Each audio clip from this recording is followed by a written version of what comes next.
जी सभी साथियों का एक बार फिर से स्वागत है आपके अपने YouTube चैनल जीके भाई उत्तम क्लासेस में। हरियाणा के क्षेत्रफल के बारे में आज हम डिस्कस करेंगे, जैसा कि आपने थंबनेल में देख भी लिया होगा और आपकी स्क्रीन पर कुछ यहाँ पर फैक्ट्स भी नजर आ रहे होंगे, दिखाई दे रहे होंगे। तो यहाँ पर मैंने कुछ चीजों को एक जगह कलेक्ट करने की कोशिश की है। सभी का सभी जो है ये इंपॉर्टेंट डेटा है और अच्छे से चीजों को समझने की कोशिश कीजिएगा, यूटिलाइज कीजिएगा, ऑब्जर्व कीजिएगा। मेरी कोशिश रहेगी बिल्कुल ईजी वे से आपको मैप के थ्रू भी समझाऊं, मैं आपको बाउंड्रीज से रिलेटेड जितने भी हमारे इंपॉर्टेंट फैक्ट्स बनते हैं या फिर जो मैंने यहां पर मेंशन किए हैं, इन चीजों को भी मैं बिल्कुल आसानी से आपको समझाने की कोशिश करूंगा। आप अच्छे से वीडियो को जरूर देखिएगा। सबसे मेन इंपॉर्टेंट बात क्या है? सबसे मेन इंपॉर्टेंट बात है कि ये जो डेटा मैंने मेंशन किया है ना, ये एग्जाम में बार बार रिपीट होता है और ये पूछा गया है ना। कोई भी HSSC का एग्जाम उठाकर देख लीजिएगा, इसमें से ऐसा कोई पॉइंट आपको नहीं मिलेगा जो पूछा ना गया हो, है ना। तो चलिए हम स्टार्ट करते हैं। यहां से हम फर्स्ट पॉइंट से हमारे यहां पर क्षेत्रफल से, है ना। इसको मैं साफ कर देता हूं एक बार। तो सबसे पहला फर्स्ट पॉइंट है क्षेत्रफल को लेकर के 44,212। सभी को पता भी होगा, हर एक बुक से स्टार्ट हो जाता है कि हरियाणा का क्षेत्रफल क्या है। तो 44,212 44,212 वर्ग किलोमीटर के एरिया में हमारा क्षेत्रफल है हरियाणा का। अब भारत के संदर्भ में भी पूछ लिया जाता है कि हरियाणा का कौन सा स्थान है क्षेत्रफल में। तो जैसा कि आप सभी को पता है कि राजस्थान राज्य जो है हमारा सबसे बड़ा है एरिया में भारत में। उसके बाद कौन सा आ जाता है? MP मध्य प्रदेश आ जाता है। उसके बाद महाराष्ट्र आ जाता है। उसके बाद यूपी आता है ना। तो ऐसे में करके हमारा जो स्थान है हरियाणा का, वो 21वां स्थान आता है पूरे भारत में। केंद्र शासित प्रदेश और राज्यों को मिला करके 21वां स्थान है। अगर केंद्र शासित प्रदेशों को निकाल दिया जाए तो 20वां स्थान रह जाता है। ये भी आपको ध्यान में रखना है। लद्दाख हमसे बड़ा है ना। तो ये हुआ हमारा दूसरा पॉइंट। तीसरे पॉइंट की बात करूं तो यहां पर अब पूछ रहा है कि प्रतिशत में कितना है हमारा जो भारत है 100% में से हमारा जो है भारत में से हरियाणा कितना है। तो 1.34% है। ये आपको ध्यान में रखना है। ये क्वेश्चन पूछा गया है, बहुत बार पूछा गया है एग्जाम में। हरियाणा की समुद्र से ऊंचाई कितनी है? 700 से 900 मीटर है। कितनी है? 700 से 900 मीटर ऊंचाई है हमारी समुद्र से हरियाणा की। सबसे बड़ा जिला कौन सा है? एक बार मैं साफ कर देता हूं इसको। सबसे बड़ा जिला कौन सा है? यहां पर पूछा है सबसे बड़ा जिला कौन सा है? हमारा सिरसा जिला है। कितना वर्ग किलोमीटर का एरिया है? 4277 वर्ग किलोमीटर के एरिया में हमारा सिरसा है। इससे पहले सबसे बड़ा भिवानी हुआ करता था जब चरखी दादरी नहीं बना था, है ना। तो यहां पर 4700 कुछ यहां पर वर्ग किलोमीटर का एरिया भिवानी का होता था। लेकिन अब हमें याद रखना है कि सिरसा जो है सबसे बड़ा है क्षेत्रफल में। दूसरा नंबर भी पूछा जा सकता है। दूसरे नंबर पर हिसार है। दूसरा नंबर हिसार है 3983 वर्ग किलोमीटर के एरिया में, है ना। तो ये आपको क्लियर हो गया। सबसे बड़ा सिरसा 4277 वर्ग किलोमीटर, दूसरा सबसे बड़ा 3983 वर्ग किलोमीटर के एरिया में हिसार है ना। चलिए हम यहां पर बात करते हैं सबसे छोटे जिले की। सबसे छोटा जिला जो है वो फरीदाबाद है। फरीदाबाद का एरिया कितना है? 741 वर्ग किलोमीटर में है। कितना है? 741 वर्ग किलोमीटर में है। अगर दूसरे स्थान पर पूछा जाए ना कि दूसरा सबसे छोटा कौन सा है, वो हमारा पंचकुला हो जाएगा। पंचकुला का कितना है? 898 वर्ग किलोमीटर के एरिया में दूसरा सबसे छोटा जिला है पंचकुला हमारा यहाँ पर क्षेत्रफल में। सबसे छोटा फरीदाबाद। ये आपको क्लियर हो गया। इसके बाद यहां पर मैं बात करूंगा यहां पर पहाड़ी व चट्टानी क्षेत्रफल जो है हमारे हरियाणा का, वो कितना है? 3.09%। 3.09% हमारे हरियाणा का ये पहाड़ी चट्टानी एरिया है। सबसे ज्यादा यहां पर पंचकुला में पहाड़ी चट्टानी एरिया लगता है। इसके बाद मैं बात करूं तो कुल वन क्षेत्रफल 1586 वर्ग किलोमीटर में है यहां पर हमारे हरियाणा का, जो कि पूरे हमारे भारत में सबसे आखिरी नंबर पर है। कितना है? आखिरी नंबर पर है। ये आपको ध्यान में रखना है। 1586 वर्ग किलोमीटर के एरिया में। अब कुल वन प्रतिशत में भी पूछा जाए तो प्रतिशत में 3.59 है। हमारे हरियाणा के संदर्भ में ही इतना प्रतिशत है। अगर भारत के संदर्भ में पूछा जाए तो बिल्कुल नाम मात्र का है ही नहीं। 0.2 है। कितना है? 0.2% हमारे भारत के संदर्भ में है और हरियाणा के संदर्भ में 3.59 है, जो कि 1586 वर्ग किलोमीटर के एरिया में वन क्षेत्र है। तो आरक्षित वन क्षेत्र भी पूछा जाता है 249 वर्ग किलोमीटर के एरिया में। 249 वर्ग किलोमीटर के एरिया में आरक्षित वन है, जो कि 15.97% है, लगभग 16% है ना। ये आपको ध्यान में रखना है। सर्वाधिक वन कहां पर पाए जाते हैं? पंचकुला में। यहां पर पंचकुला में सबसे ज्यादा वन पाए जाते हैं, पूछा गया क्वेश्चन है।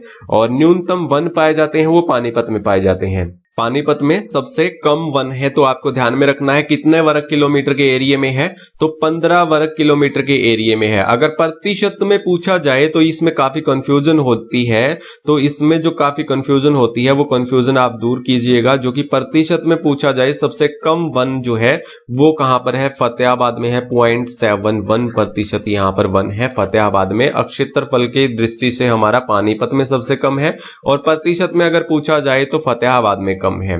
तो अगला पॉइंट है हमारा यहाँ पर कुल जो है कृषि योग्य भूमि जो है वो 86% है। हमारे यहाँ पर 100% एरिया जो है हमारे हरियाणा का, उसमें से 86% जो है ये कृषि भूमि योग्य भूमि है हमारे यहाँ पर हरियाणा में। और इसके अलावा अगर भारत के संदर्भ में बात करें तो कृषि योग्य भूमि 1.3% है। कितना? 1.3% कृषि योग्य भूमि भारत के संदर्भ में है। तो ये सारे फैक्ट्स जो हैं ये आप ध्यान में रखेंगे। अब बात करते हैं यहाँ पर बाउंड्रीज को लेकर के। बाउंड्रीज को लेकर के हमारे जितने भी इंपॉर्टेंट फैक्ट्स बनते हैं सभी के सभी मैं यहाँ पर मेंशन करने वाला हूँ। अगर कुछ रह भी जाता है तो नीचे कमेंट बॉक्स में आप मुझे मेंशन कर सकते हो, बता सकते हो या पूछ सकते हो, है ना। तो यहाँ पर मैं बात करूंगा सबसे पहले बाउंड्रीज से कि हमारे जो है हरियाणा को कितने राज्य और कितने केंद्र शासित प्रदेश लगते हैं। तो 5 राज्य लगते हैं। पहला है पंजाब, दूसरा राजस्थान, तीसरा उत्तर प्रदेश, ये 3 तो हैं ही, और यहाँ पर हिमाचल प्रदेश और यहाँ पर उत्तराखंड है। तो 5 हैं हमारे यहाँ पर, है ना। तो कितने हैं? 5। और 2 केंद्र शासित प्रदेश हैं। एक चंडीगढ़ है हमारा यहाँ से, पंचकुला से बिल्कुल सटा हुआ है, और यहाँ से दिल्ली है जो कि तीनों ओर से दिल्ली को घेरे हुए है। हमारे हरियाणा पूर्वी साइड को छोड़ करके तीनों ओर से हमारे हरियाणा ने दिल्ली को घेरा हुआ है। ये बात आपको ध्यान में रखनी है। तो 5 राज्य हैं जो कि यहाँ पर सीमा बनाते हैं हमारे हरियाणा से, और 2 केंद्र शासित प्रदेश। इसके बाद मैं बात करूं तो यहाँ पर पंजाब के जो कितने जिले हैं यहाँ पर हरियाणा को टच करते हैं। पंजाब के 6 जिले हैं। कितने हैं? 6। उत्तर प्रदेश के कितने हैं? 6 जिले हैं। यहाँ पर हिमाचल प्रदेश के कितने जिले हैं? 2 जिले हैं। यहाँ पर जो है राजस्थान के कितने जिले हैं? 7 जिले हैं। तो कितना हुआ हमारा? 7, 6, 2 और 6 एक यहाँ पर, और एक यहाँ पर उत्तराखंड का करता है ना। कौन सा? देहरादून। तो यहाँ पर मैं मेंशन कर रहा हूं यूपी, HP, UK, राजस्थान और पंजाब, ये जो है 5 जिले यहाँ पर टच करते हैं हमारे हरियाणा से। तो कितने कितने जिले हैं? यूपी के मैंने आपको बताया 6 जिले हैं, HP के 2 जिले हैं, UK के उत्तराखंड का 1 जिला है, राजस्थान के 7 हैं और पंजाब के 6 हैं, है ना। तो टोटल मिलाकर के हमारे जो 22 जिलों की सीमा लगती है हमारे हरियाणा से, ये आप ध्यान में रखना। एक एक जिला मैं आपको अच्छे से बता भी देता हूं। यहां से जो है पंजाब से 6 जिले कौन से हैं? एक है मुक्तसर साहिब। कौन सा? मुक्तसर साहिब। यहां से भटिंडा है, फिर इसके बाद मानसा मंडी है। कौन सा? मानसा मंडी। यहां से फिर संगरूर, यहां से पटियाला, फिर यहां से मोहाली। ये 6 है यहां से, ध्यान में रखना। यहां से सोलन है। यहां से कौन सा है? सोलन है हिमाचल प्रदेश का, और यहां से सिरमौर है हिमाचल प्रदेश का। फिर यहां पर आ जाता है देहरादून, उत्तराखंड का केवल एक यहां पर जिला है। फिर हम यूपी के स्टार्ट करते हैं तो यहां से सहारनपुर हो जाता है, फिर शामली आ जाता है, फिर बागपत आ जाता है, फिर गौतम बुद्ध नगर आ जाता है। इसके बाद में बात करूं तो अलीगढ़ है, फिर इसके बाद मथुरा है। तो ये 6 जिले यहां पर यूपी के हैं। राजस्थान से नीचे आए तो भरतपुर है। कौन सा? भरतपुर है। अलवर है, जयपुर है, जयपुर से ऊपर हमारा सीकर है, सीकर से ऊपर झुंझुनू आ जाता है, झुंझुनू से फिर चूरू आ जाता है, फिर हनुमानगढ़ आ जाता है। ये जो जिले जो हैं, इन जिलों की संख्या जो है ये 22 जिले हैं हमारे हरियाणा की बाउंड्रीज को टच करते हैं, है ना। तो ये सारे के सारे मैंने मेंशन भी कर दिए हैं, रिपीट करके आप देख भी लेना और लिख लेना अच्छे से कौन कौन से जिले हमारे हरियाणा को टच करते हैं। इसके अलावा मैं बात करूं तो यहाँ पर जो है ये 11 किलोमीटर की सीमा बनाता है। सबसे कम उत्तराखंड का जो देहरादून जो है, देहरादून उत्तराखंड का, ये मात्र 11 किलोमीटर की सीमा यहाँ पर हमारे यमुनानगर से बनाता है, याद रखना। यहाँ से जो राजस्थान की बाउंड्री लगती है, सबसे लंबी बाउंड्री जो लगती है वो 1262 किलोमीटर की लगती है। कितनी? 1262 किलोमीटर की। तो सबसे छोटी और सबसे बड़ी बाउंड्री हमारी हो गई यहाँ से। अब मैं बात करता हूँ एकमात्र यहाँ पर यमुनानगर जो जिला है, यमुनानगर जो जिला है ये 3 राज्यों से सीमा बनाता है। एक तो हिमाचल प्रदेश से यहाँ से, एक उत्तर प्रदेश से और देहरादून जो है उत्तराखंड का जो लगता है। ये 3 राज्यों से अपनी सीमा बनाता है। हमारे हरियाणा का एकमात्र जिला कौन सा? यमुनानगर। आपको ये ध्यान में रखना है। और एक एक जिला यहाँ पर सिरसा जो है, सिरसा केवल एक जिले से, अपने खुद के एक जिले से सीमा बनाता है, तो वो सिरसा बनाता है। पंचकुला जो है यहां से अंबाला से बनाता है, खुद के अपने जिले से। केवल 2 ऐसे राज्य जो 2 ऐसे जिले हैं जो कि एक एक जिलों से अपने खुद के यहां पर सीमा बनाते हैं, ये आपको ध्यान में रखना है। इसके अलावा मैं बात करूं यहां पर महेंद्रगढ़ की बात करेंगे तो महेंद्रगढ़ को जो है वो तीनों ओर से राजस्थान ने घेरा हुआ है, यहां से और यहां से। आप देख सकते हो 4 जिले जो है राजस्थान के, सबसे ज्यादा जिले महेंद्रगढ़ को टच करते हैं, यह भी आपको ध्यान में रखना है। यहां से एक उपमंडल है, किसका उपमंडल है? नूह का, यानी मेवात का उपमंडल है, फिरोजपुर झिरका, उसको भी राजस्थान ने तीनों ओर से घेरा हुआ है, इसको भी आपको ध्यान में रखना। इसके अलावा मैं बात करता हूं यहां पर दिल्ली की, तो दिल्ली को यहां पर कितने हमारे जिले जो है वो टच करते हैं? 4 जिले टच करते हैं। सोनीपत करता है, झज्जर करता है, गुरुग्राम है और फरीदाबाद है। तो दिल्ली को टच करने वाले 4 जिले हैं, याद रखना। दिल्ली को 4 जिले यहां पर टच करते हैं हमारे हरियाणा के। और सबसे लंबी बाउंड्री गुरुग्राम की बनती है, सबसे लंबी बाउंड्री गुरुग्राम बनाता है दिल्ली से, और सबसे छोटी बाउंड्री जो है यहां से फरीदाबाद बनाता है दिल्ली से। ये बात भी आपको पता चल गई। अब जींद जिले के बारे में बात करें तो सबसे ज्यादा जिलों की सीमा लगती है, तो अपने ही जिले की सीमा जो लगती है वो तो 7 जिलों की यहां पर लगती है। इसे हार्ट ऑफ हरियाणा भी कहा जाता है, यानी हरियाणा का दिल कहा जाता है। यहां से कैथल है, यहां से करनाल, पानीपत, सोनीपत, रोहतक, हिसार और यहां से फतेहाबाद, 7 जिले हैं। और यहां से संगरूर और यहां से पटियाला, अगर बाहर की ओर मिला दिए जाएं तो टोटल 9 जिले यहां पर टच करते हैं जींद को, ये आपको ध्यान में रखना है। एक रोहतक, इसके बाद मैं बात करता हूं रोहतक और चरखी दादरी किसी भी राज्य और केंद्र शासित प्रदेश से सीमा नहीं बनाते हैं। रोहतक और चरखी दादरी किसी भी राज्य या केंद्र शासित प्रदेश से सीमा नहीं बनाते हैं। रोहतक को भी 6 जिले टच करते हैं हमारे हरियाणा के खुद के। कितने? 6 जिले, और सबसे ज्यादा यहां पर जींद का मैंने बताया था। इसके बाद मैं बात करता हूं यहां पर हरियाणा की पूर्व से पश्चिम की लंबाई कितनी है और उत्तर से दक्षिण की लंबाई कितनी है, आप सभी को यह पता होना चाहिए। देखिए मैं यहां पर कुछ चीजें मेंशन कर रहा हूं। यहां पर जो है ये चौटाला गांव है, कौन सा है? चौटाला गांव है, जो कि ये सबसे पश्चिमी गांव है हमारे हरियाणा का। सिरसा में सबसे पश्चिमी गांव है चौटाला गांव हरियाणा का। सबसे पूर्वी गांव कौन सा है यहाँ पर? पूर्वी यहाँ पर ताजे वाला लगता है, कौन सा लगता है? याद रखना, ताजे वाला जो है ये सबसे हमारे हरियाणा का पूर्वी छोर है। ऐसे में पूछा जाता है आपके एग्जाम में कि सबसे पूर्वी छोर हमारे हरियाणा का कौन सा है, तो सबसे पूर्वी छोर हमारे हरियाणा का यहाँ पर ताजे वाला है, और सबसे पश्चिमी छोर यहाँ पर चौटाला गांव है, ये आपको ध्यान में रखना। ये जो लंबाई है, ये जो लंबाई मैंने यहाँ पर लाइन खींची है, ये 350 किलोमीटर है। कितना है? लगभग 350 किलोमीटर है। आपके एग्जाम में पूछा जाए तो आप गलत मत कीजिएगा कि पूर्व से पश्चिम हमारे हरियाणा की लंबाई कितनी है, तो 350 किलोमीटर है। अब मैं उत्तर से दक्षिण की बात करता हूं। यहां पर पॉइंट लगता है शाहपुर, कौन सा? शाहपुर गांव है, किसका? पंचकुला जिले का शाहपुर गांव है यहां से। और यहां पर गांव लगता है दोहा, कौन सा? दोहा, नूह का यानी मेवात का यहां पर दोहा गांव है। यहां से उत्तर से और दक्षिण की लंबाई, यहां पर लाइन खींचता हूं तो यहां से जो लंबाई है ना, यहां से जो लंबाई है ये कितनी है? 363 किलोमीटर है, लगभग 363 किलोमीटर है। पूछा जाए ना क्या उत्तर से दक्षिण तक की लंबाई हमारे हरियाणा में कितनी है सबसे लंबी, तो 363 किलोमीटर है, और पूर्व से पश्चिम हमारे 350 किलोमीटर है। ये आपको ध्यान में रखना है। चारों जो गांव भी है ये भी आपको ध्यान में रखने हैं। इसके अलावा मैं बात करता हूं यहां पर एनसीआर की बात करूंगा, तो एनसीआर में हमारे कितने जिले आते हैं? तो 14 जिले यहां पर आते हैं। प्रतिशत में पूछा जाए तो 57% हमारा एरिया जो है एनसीआर क्षेत्र में आता है, राष्ट्रीय राजधानी क्षेत्र में आता है। ये बात आपको ध्यान में रखनी है। इसके अलावा बात करते हैं 2 नदियों की बात करेंगे, जो कि एक पंजाब से घग्गर नदी सीमा बनाती है और एक जो है उत्तर प्रदेश से यहां पर यमुना नदी सीमा बनाती है। यहां से घग्गर नदी निकलती है हिमाचल प्रदेश के शिमला के पास में एक डगशई नामक जगह है, वहां से शिवालिक की पहाड़ियों से निकलती है, और यहां से हमारे कालका में प्रवेश करते हुए फिर अंबाला में, फिर अंबाला से यहां पर कैथल में, कैथल से फिर फतेहाबाद, और फतेहाबाद से यहां पर सिरसा से होते हुए हनुमानगढ़ में प्रवेश कर जाती है। ये आप ध्यान में रखना। यहां से कहां से निकलती है? डगशई नामक जगह से निकलती है, शिवालिक की पहाड़ियों से, हिमाचल प्रदेश से। कालका से प्रवेश करते हुए अंबाला, अंबाला से कैथल, कैथल से फिर फतेहाबाद, फतेहाबाद से सिरसा, यानी 5 यहाँ पर जिलों से होकर गुजरती है हमारे यहाँ से घग्गर नदी। ये आपको ध्यान में रखना है। और 241 किलोमीटर की यहाँ पर लंबाई है हमारे हरियाणा में घग्गर नदी की। और हमारे पंजाब से जो सीमा बनाती है वो किस डायरेक्शन में बनाती है? उत्तरी पश्चिमी। कौन सी?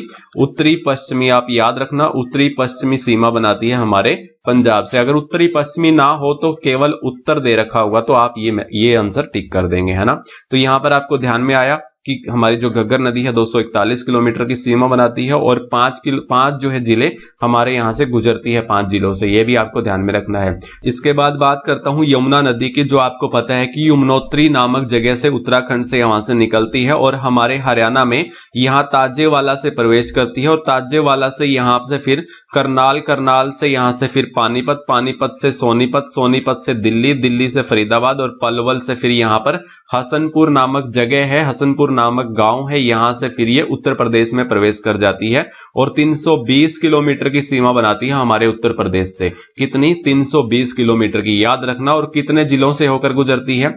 1 यमुनानगर, 2 करनाल, 3 पानीपत, 4 सोनीपत, 5 फरीदाबाद और 6 पलवल, यानी 6 जिले यहां पर हमारे यहां पर बाउंड्री बनाती है। ये कौन सी? यमुना नदी। और पूर्व में, कौन सी? पूर्व में बनाती है। ये आप ध्यान में रखना बिल्कुल अच्छे से।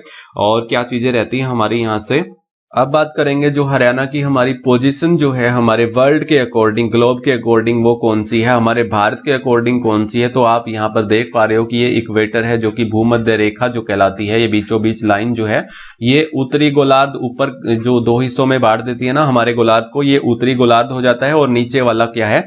ये दक्षिणी गोलार्ध हो जाता है। तो ये जो लाइनें आप देख पा रहे हो, ये लाइनें जो ब्लू ब्लू में आप देख रहे हो, ये जो लाइनें कहलाती हैं ये कहलाती हैं अक्षांश रेखाएं, है ना। आप यहां पर देख रहे हो ये अक्षांश रेखाएं, लेटी हुई रेखाएं, लेटी हुई रेखाएं कौन सी होती है? ये अक्षांश रेखाएं होती हैं। और नीचे से भी आप देख रहे हो, नीचे से भी जा रही हैं, है ना। तो ये ऊपर जो जा रही है ना इस लाइन से, भूमध्य रेखा से ऊपर वाली जितनी भी लाइनें जा रही हैं ये कहलाती है हमारी उत्तरी अक्षांश। कौन सी कहलाती हैं? उत्तरी अक्षांश रेखाएं। सभी की सभी जो है उत्तरी अक्षांश रेखाएं कहलाती हैं। और नीचे जो है भूमध्य रेखा से जितनी भी ये लाइनें जा रही हैं लेटी हुई, ये दक्षिणी अक्षांश कहलाती हैं। कौन सी? दक्षिणी अक्षांश कहलाती हैं। ये आपको ध्यान में रखना है। अब मैं यहां से बीचों बीच यहां से भी काट देता हूं एक ग्लोब को, यहां से बीचों बीच यहां से भी मैं यहां से काट देता हूं। और ये जो डायरेक्शन जो है ये वाली डायरेक्शन जो बच जाती है ये हमारी पूर्वी बच जाती है। इसको हम बोलते हैं, ये जो खड़ी रेखाएं बनती हैं ना यहां पर जो आप ब्लू ब्लू में यहां पर देख रहे हो, ये जो खड़ी रेखाएं बनती हैं ये बनती हैं देशांतर। लेटी हुई मैंने आपको बताया अक्षांश। ये जो देशांतर इस साइड वाली रेखा है ना बीचों बीच से इस साइड वाली, ये कहलाती है हमारी कौन सी? पूर्वी देशांतर। कौन सी? पूर्वी देशांतर। आपको ध्यान में रखना है। और यहां से जो है ये जो रेखाएं जो बच जाती हैं खड़ी रेखाएं, ये हमारी पश्चिमी, कौन सी? पश्चिमी देशांतर, है ना। तो पश्चिमी देशांतर, ये वाली ऊपर लेटी हुई रेखाएं उत्तरी अक्षांश और नीचे जो है लेटी हुई रेखाएं ये दक्षिणी अक्षांश, और जो खड़ी रेखाएं हैं हमारी यहां पर बीच वाली से इधर वाली ये पूर्वी देशांतर और यहां से पश्चिमी देशांतर खड़ी रेखाएं। अब जो है भारत की जो डायरेक्शन है वो कहां है? ये आप डायरेक्शन समझते हो ना, ये कौन सी डायरेक्शन है हमारी? इस डायरेक्शन को आप समझते होगे ना। तो ये पूर्वी और उत्तरी है। कौन सी है? ये पूर्वी और उत्तरी है ना, या फिर हम उत्तरी और पूर्वी बोल सकते हैं। तो हमारा जो इंडिया जो है वो ग्लोब के संदर्भ में यानी वर्ल्ड के संदर्भ में पूर्वी उत्तरी है ना, पूर्वी उत्तरी दिशा में, है ना। तो हमारा हरियाणा भी तो पूर्वी उत्तरी में हो जाएगा, तो इंडिया में ही हरियाणा, है ना। तो ये भी हमारी ग्लोब के अकॉर्डिंग जो है पूर्वी उत्तरी हो जाएगा। आपको हमें ये बताना है कि जो इंडिया के संदर्भ में हरियाणा की पोजीशन क्या है, तो हरियाणा किस डायरेक्शन में है इंडिया की पोजीशन में, ये आप हमें जरूर बताएंगे। आपको ये समझ में आ गया होगा तो आप नीचे हमारे हरियाणा का जरूर बताएंगे। इसके अलावा मैं बात करता हूं यहाँ पर मंडल की, तो आप देख सकते हो यहाँ पर मैंने मंडल भी यहाँ पर आपको मैप दिखा दिया है मंडलों का, जो कि प्रशासनिक मंडल पूछे जाते हैं। कितने प्रशासनिक मंडल हैं? 6 प्रशासनिक मंडल हैं। पहले 4 होते थे, 2 कौन कौन से नए बने? एक तो करनाल बना, एक फिर फरीदाबाद बना। ये कब बने? 21 फरवरी, याद रखना आप, 21 फरवरी 2017 को ये 2 नए मंडल अस्तित्व में आए थे। ये आपको ध्यान में रखना है। कौन कौन से? करनाल और फरीदाबाद, है ना। चलिए एक एक चीजों को हम यहां पर पढ़ते हैं। अंबाला में जो है, अंबाला में कितने जिले आते हैं? अंबाला मंडल में यहां से पंचकुला है, यहां से कुरुक्षेत्र है और यहां से यमुनानगर है। आप देख सकते हो तो 4 जिले यहां पर अंबाला डिवीजन में आते हैं, यानी अंबाला मंडल में आते हैं। करनाल में 2 आते हैं, एक तो करनाल खुद हो गया, 3 आते हैं। करनाल खुद हो गया, एक यहां पर पानीपत हो गया और एक यहां पर कैथल हो गया। आपको ध्यान में रखना है, कैथल, करनाल और पानीपत ये करनाल मंडल में आते हैं, 3 जिले। इसके बाद मैं हिसार की यहां पर बेल्ट को बात करूंगा तो यहां से क्या है, सिरसा है। कौन सा है, यहां से फतेहाबाद है, फिर यहां से जींद है और हिसार खुद हो गया। यहां से कितने जिले हैं, यहां पर 4 जिले हैं। 4 ही हमारे अंबाला में थे, है ना, 3 हमारे करनाल में थे, कैथल और पानीपत। रोहतक की बात करते हैं, यहां से भिवानी है, यहां से चरखी दादरी है, यहां से फिर झज्जर है, यहां से फिर सोनीपत है। तो कितने हैं, यहां से फिर खुद रोहतक बीच में बच जाता है, तो 5 जिले। सबसे ज्यादा जो जिले हैं यहां पर रोहतक मंडल में आते हैं, ये बात आपको ध्यान में रखनी है। यहां से महेंद्रगढ़ है गुरुग्राम में, और यहां से गुरुग्राम तो खुद है ही, और फिर रेवाड़ी बीच में बच जाता है। तो यहां पर महेंद्रगढ़, रेवाड़ी और गुरुग्राम, इसमें 3 जिले आते हैं। तो यहां से फरीदाबाद की बात करूं तो 3 जिले इसमें आते हैं। फरीदाबाद खुद हो गया यहां से, और यहां से पलवल हो गया, और ये मेवात हो गया, है ना। तो आप ये देख सकते हो कि 3 जिले यहां पर आते हैं। सबसे ज्यादा रोहतक में आते हैं, और सबसे ज्यादा एरिया जो है ना मंडल के हिसाब से वो हिसार का है। ये हिसार का एरिया है। अगर जिलों की बात हो रही हो तो 5 जिले यहां पर सबसे ज्यादा रोहतक में आते हैं। ये चीजें थी, मैंने आपको समझाने का प्रयास किया। मैप के थ्रू अगर कुछ चीजें रहती हैं तो आगे आने वाली वीडियोस में आपको समझा दिया जाएगा। तो आपको वीडियो कैसी लगी एक बार लाइक करके जरूर बताइएगा। अब मिलते हैं नेक्स्ट वीडियो में, तब तक के लिए जय हिंद, जय भारत।